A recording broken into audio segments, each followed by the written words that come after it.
Deuxième volet, très important, la création. Et la création sur plusieurs plans. La création, nous avons à Fréjus énormément d'artistes, jeunes ou moins jeunes, qui ont un talent exceptionnel. Nous en avons en matière de chansons, nous en avons en matière d'art graphique, d'art plastique. On a vu l'exposition, vous y êtes allé il y a 2 week-ends de ça à la base, où avec des tas de matériaux de récup, on avait des productions qui étaient mais vraiment absolument géniales. On a un ferronnier au bout de l'avenue qui est exceptionnel. On a des gens d'un talent inimaginable. Ces talents, on a besoin de les exposer. On a besoin, on va dire, de les loger, entre guillemets, les aider à trouver des ateliers pour pouvoir produire, et on a besoin de les propulser. C'est notre profession de foi, permettre à chaque talent d'éclore, d'exister, de pouvoir se produire dans l'avenir. Et là, nous avons un devoir à ce niveau-là. Nous avons plein de bonnes graines sur Fréjus que nous n'arrosons pas. Nous avons des talents en matière de musique. Nous avons des jeunes talents, des gens qui ont besoin de tourner, qui ont besoin de pouvoir se produire face à un public.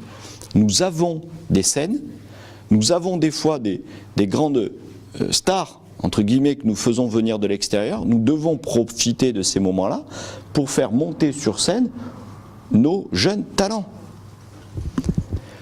Et nous devons ensuite nous tourner vers ceux qui ont un talent qui correspond à des politiques qui ont été mises en place, mais qui, à mon avis, ne sont pas allées assez loin. Je pense à la photographie. Quand nous avons acheté la Villa Aurélienne a été, en matière d'exposition, dédiée à la photographie, pour permettre à la DRAC de nous inscrire dans son programme du Fonds régional culturel et de nous proposer des expos nationales de belle envergure. Quand on voit les expos Villa Aurélienne, on a toujours eu de la qualité. La Villa Aurélienne est un lieu sous-exploité parce que dès lors qu'on a accepté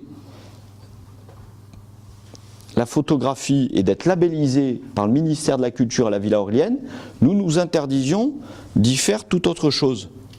Alors à ce moment-là, allons encore plus loin et faisons dans la Villa Aurélienne une école de photographie. Proposons ce lieu magique à des professionnels, organisons, créons une formation, quelque chose de diplômant ou avec de vrais artistes existants ici ou que l'on pourrait avoir grâce au ministère de la Culture, mais que l'on fasse de ce lieu, je parle l'intérieur, hein, intramuros de la Villa Aurélienne, une école de photographie et qu'on y soit en exposition permanente entre les expositions itinérantes et la production de nos jeunes. La Villa Aurélienne est prêtée aux jeunes mariés qui veulent faire leur photographie devant l'immeuble, devant le bâtiment. C'est un décor exceptionnel. Imaginez si en plus on a nos talents, nos jeunes talents de la photographie qui peuvent prêter leur concours à ce genre de prise de clichés, et on pourra avoir un élan qui va se faire et immortaliser un moment qui mérite de l'être, et une dynamique que l'on crée sur la Villa Aurélienne par rapport à ça. Donc nous devons, dans notre politique de la création, nous adapter par rapport à des lieux que nous avons et faire vivre ces lieux avec des gens qui vont exercer un art. Et en exerçant cet art, ils vont apporter une offre culturelle, là on rentre dans le troisième volet, celui de la manifestation culturelle, mais en même temps, ils enrichissent le patrimoine. Puisque si nous faisons naître des photographes, les photographes nous laissent dans notre patrimoine des œuvres qu'ils ont créées ici. Si on prend des sculpteurs, il y avait avant, à la Villa Aurélienne, une manifestation très très belle, qui était organisée par la directrice de l'Office du tourisme. J'ai l'habitude d'être critique quand il le faut, mais j'ai l'habitude aussi de rendre aux gens ce qu'ils ont fait de bien. Lorsqu'on avait Art Tendance Sud, magnifique, Art Tendance Sud, c'était prendre des jeunes sculpteurs sur tout le sud de la France et leur permettre d'exposer à la Villa Aurélienne. Ça s'y prêtait très bien. Et c'était la seule entorse au cahier des charges sur la photographie qu'acceptait le ministère de la Culture. Il faut à tout prix reprendre cette idée. Il faut à tout prix reprendre cette idée et on peut la transposer.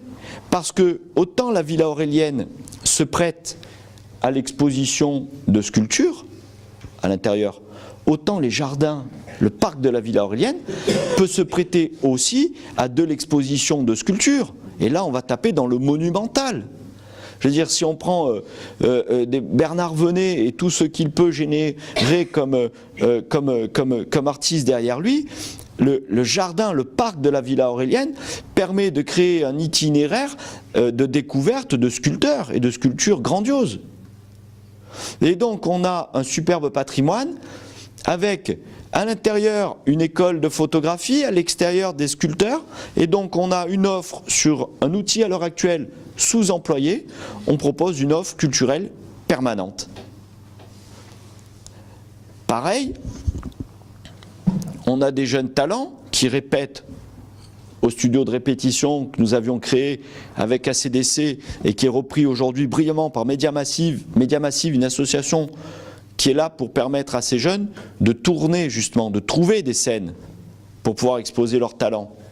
Partant de là, on va les renforcer et à travers les scènes que nous avons, j'en avais déjà parlé, Théâtre Romain, Philippe Léotard, l'amphithéâtre romain, c'est-à-dire les arènes, le théâtre Forum Julie, le théâtre de poche, la rue, toutes ces scènes improvisées que nous pouvons offrir, nous avons besoin d'offrir des scènes à ces jeunes. Et en offrant des scènes à ces jeunes, on leur donne les moyens d'exercer leur talent, ils nous font une animation culturelle, et de ce talent et de cette animation culturelle, on va avoir de la création, et cette création va enrichir notre patrimoine.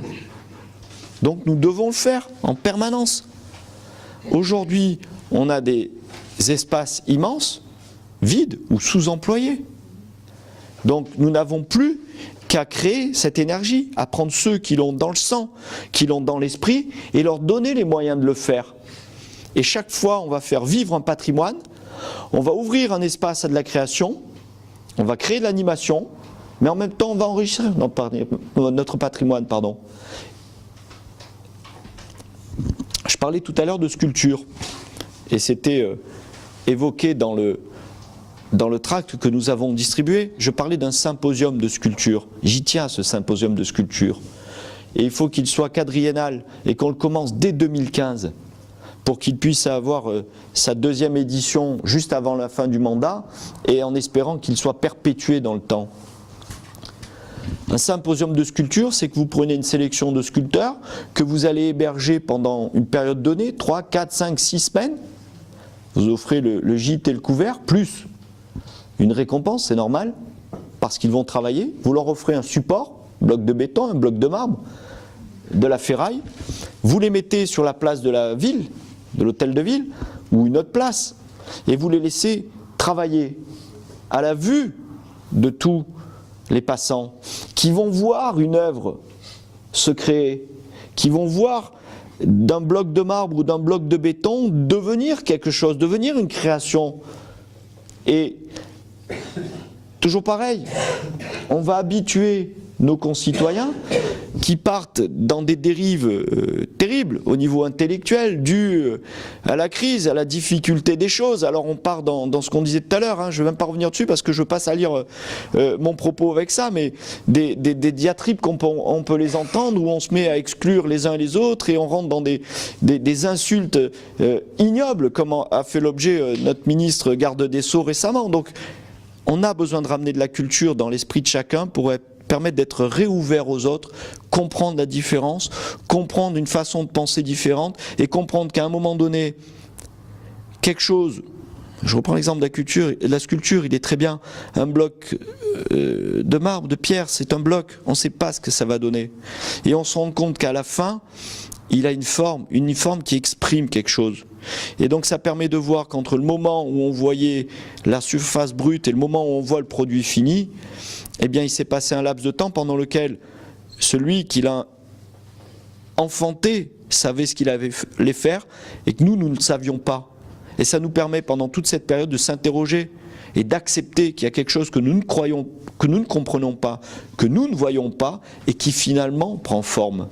Et ça, c'est une démarche intellectuelle que nous devons mettre dans la tête de nos concitoyens, parce que le pays, comme cette ville, est en fracturation totale. On a des aînés contre des jeunes qui sont contre des aînés, et puis des groupes, et puis on doit ressouder tout ça.